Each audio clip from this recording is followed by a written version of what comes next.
नमस्कार साथियों, मैं जियोग्राफी विद्यार्थी। आज हम आपके लिए MA first semester fourth paper कृषि भूगोल एग्रीकल्चर जियोग्राफी आपके लिए लेके आए हैं। आज का हमारा चैप्टर है 5 कृषि भूमि उपयोग संकल्पना एवं तंत्र।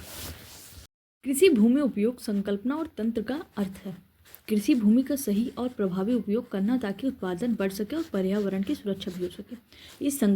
पहला है भूमि का वर्गीकरण। भूमि के वर्गीकरण में एक उपजाऊ भूमि होती है और एक अउपजाऊ भूमि।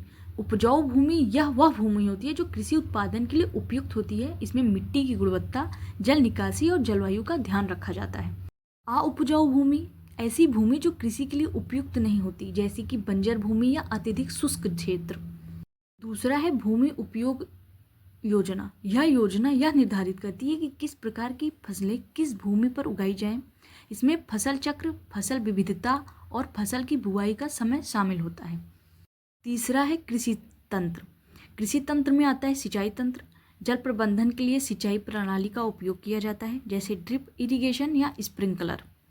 और दूसरा आता है खाद और उर्वरक। मिट्टी की उर्वरता को बढ़ाने के लिए जैविक और रासायनिक खाद का उपयोग किया जाता है। और तीसरा आता है संरक्षण तकनीकें। भूमि की गुणवत्ता बनाए रखने के लिए मिट्टी का संरक्षण, जल संरक्षण और अन्य पर्यावरणीय उपाय किए जाते हैं। और चौथा है सतत कृषि। यह एक ऐसी प्रक्रिया है जिसमें भूमि का उपयोग इस प्रकार किया जाता है कि भविष्य में भी उसकी उत्पादकता बनी रहे, जिसमें जैविक खेती, फसल रोटेशन और अन्य पारिस्थितिकीय तकनीकों का उपयोग किया जाता है। पांचवा है नीति और प्रबंधन। सरकार और स्थानीय निकायों द्वारा भूमि उपयोग के लिए नीतियां बनाई जाती है जो कृषि विकास और पर्यावरण संरक्षण को संतुलित करती हैं। और इन सभी तत्वों का समन्वय कृषि भूमि उपयोग तंत्र को प्रभावी बनाता है, जिससे न केवल कृषि उत्पादन में वृद्धि होती है बल्कि पर्यावरण की रक्षा भी होती है। Thank you.